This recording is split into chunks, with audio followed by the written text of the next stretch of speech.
Let's go to our topic of the week now. People have begun to flock shopping malls in the country's major cities, not only to buy food needs for the fasting month, but also to buy clothes, shoes and bags and other necessities for Idul Fitri celebration.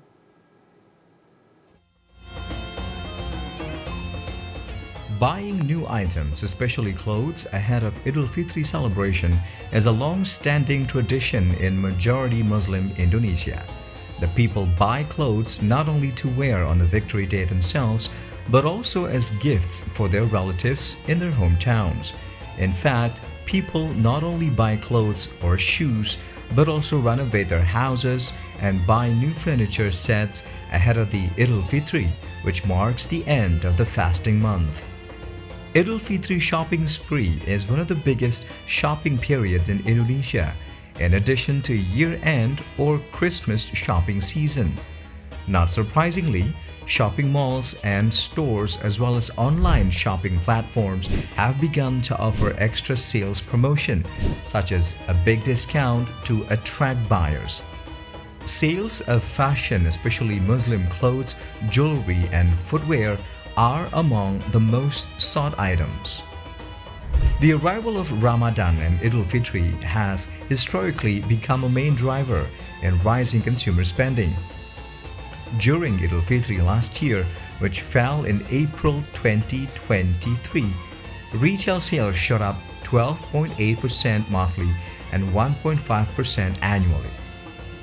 Even though there is potential for positive growth, retail sales growth during Idul Fitri this year is unlikely as good as last year's, because people's financial condition has been already under heavy pressure from rising food prices, especially rice and other commodities.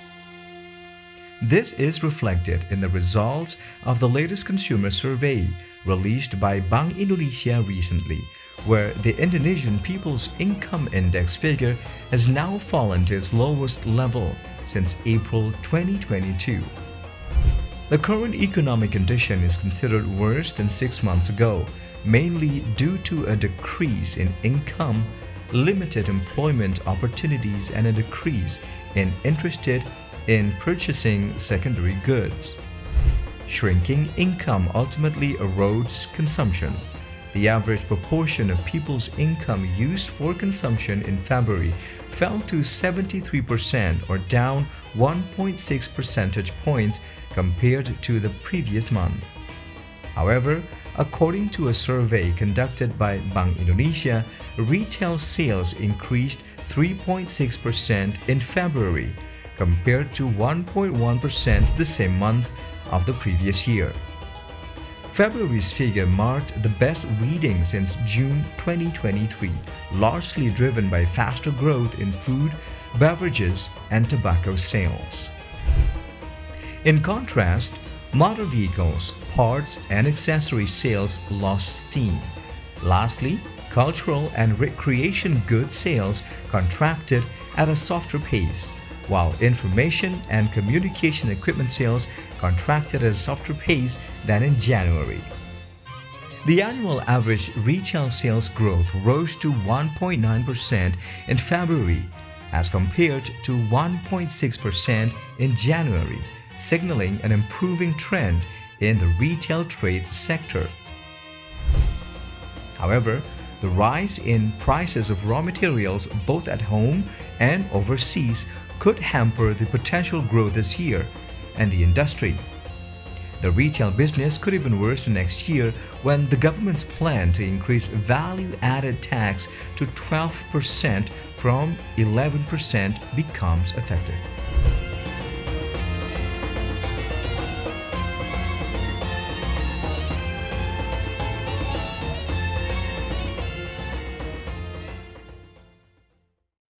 Well, Idul Fitri is back, and shopping malls and stores as well as online shopping platforms have begun to offer extra sales promotion to attract buyers during the Ramadan season.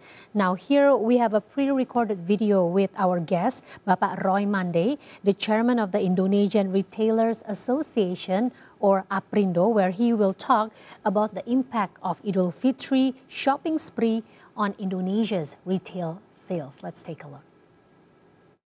Hello, Pak Roy Mandey, Chairman of the Indonesian Retailers Association of APRINDO. Thank you so much for joining me via Zoom today. Thank you for nice. Thank you for sparing your time with us on a weekend. And today on Economic Outlook, we will be talking more about the spending habits of Indonesian during this Ramadan season.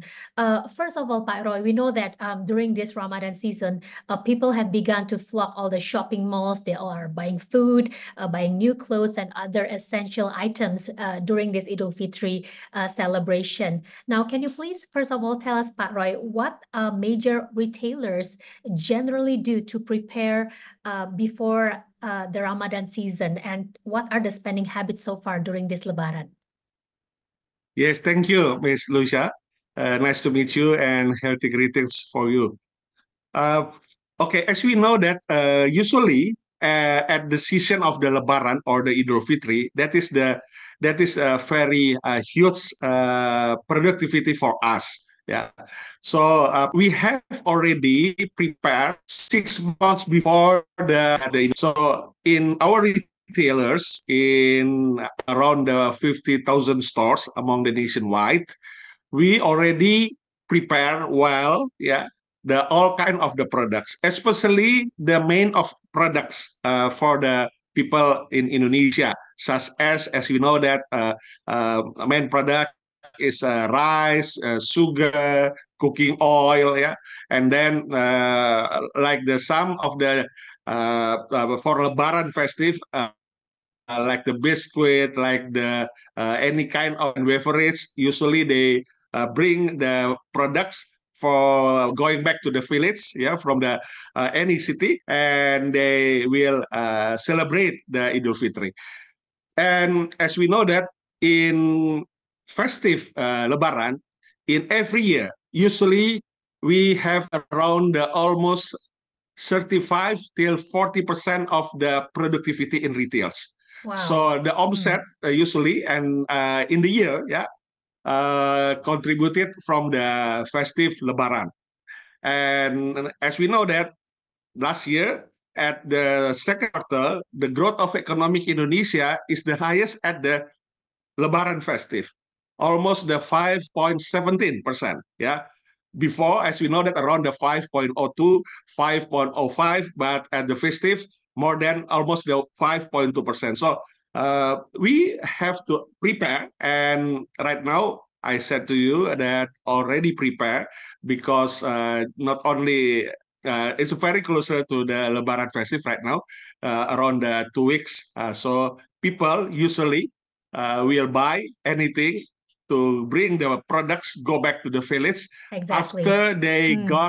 After they get the THR, yeah. After they get THR, and the government already gave the sign 7 days before the Lebaran, the government will give the certain salary or the THR, and after the people or the customer receive the THR, usually they directly go to the retails, directly go to any kind of the mini market, supermarket, hypermarket, department store to spend the money.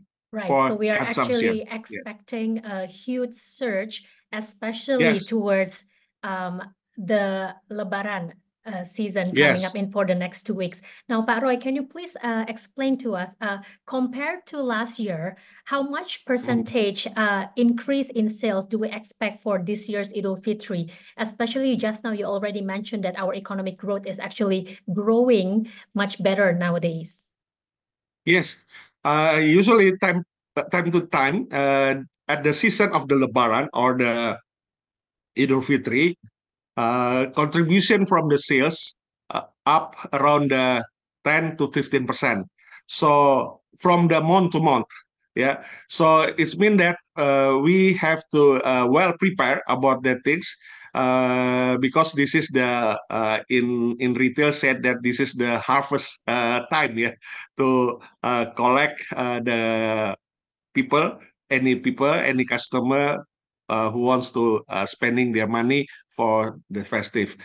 And for this year, we hope that we'll giving around 20%, yeah, 20%. because our when we saw that the consumption confidence, index, we saw that in by the through the survey from the Bank Indonesia.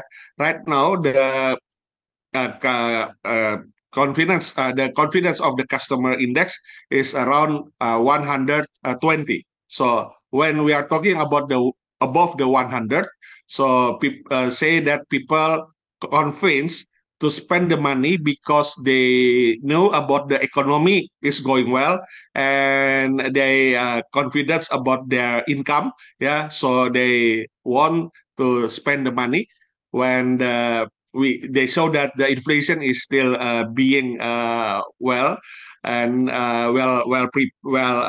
managed by the Bank Indonesia, around the 2.5 to 2.6%. So the inflation is good well, and that is the reason of the people wants to spend the money Under control, yeah, and especially since yes we just passed the general election, so I guess everyone is yes on quite exactly. a celebratory mode, and everyone is excited to go back to their villages. Pak Roy, based on the current economic condition, however, can you please tell us what are the main challenges that are currently faced by the country's retail industry?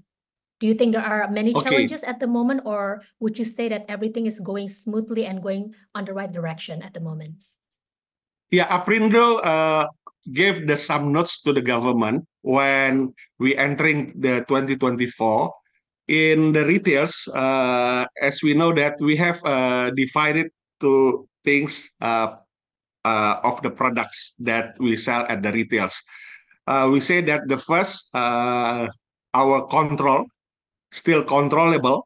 The goods is still controllable. And the second one is the good is uncontrollable.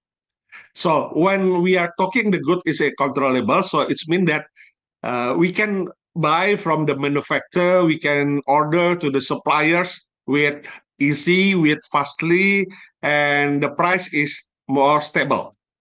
But when we are going or talking about the goods is out of the control, it's mean that we have to follow the direction from the government, such as for the stock of rice, for the stock of the price of sugar, stock and price rice, sugar, and the cooking oil, for instance. There is the government already declare about the retail price. Yeah, so we have to sell at the retail price that already particularly came from the government decision. So when we are talking about the retail price, which decision from the government, so it's not so easy because as we know that we have some like for this time. Sometimes when we want to buy the premium rice from the suppliers, the price is above of the retail price. I see. Yeah. So it's mean that we cannot buy because when we buy, sometimes we have the government check us and they don't want we sell above the retail index. That is the one of the things that we cannot control it, the goods. So what's the situation after this thing? So we have to buy the rice from the government, from the bulog. So the behavior of the customer in the retail sometimes does not want buy the rice from bulog, the medium types. Yeah, bulog sold the rice with the type of the medium, and the private sector sell the rice with the premium type. So sometimes the customer behavior is when they come to spend money, for instance, buy the rice, they search, they are looking for the premium type. So when it's about so we cannot sell, that's the happen that we said that out of the control from us. So that is the situation. For instance, for this time, we are struggling, yeah, to how to serve the customer. Well, they need the type of product, but we cannot prepare it because the price from the producer is above of the price index. Good point right there, Pak Roy, that the government needs to find the right momentum to implement this. I mean, Yes, like we have right. a good economic growth at the moment, but based on the data that has been published, our economy is still not as good as pre-COVID pandemic. So we're still getting there, and we're still maintaining this stability post the general election. And as you said just now, we are really hoping that the transition will be smooth and that our economic growth will be improving in the next coming years. Pak Roy Mandey, Chairman of Indonesian Retailers Association, or APRINDO, thank you so much for sharing your time and your thoughts on us during this Lebaran season. And of course, from us in Economic Outlook, happy Lebaran to Pak Roy. Thank you for being on Economic Outlook. Happy Lebaran, Ms. Lucia. Yeah, keep spirit. Thank you, Pak Roy.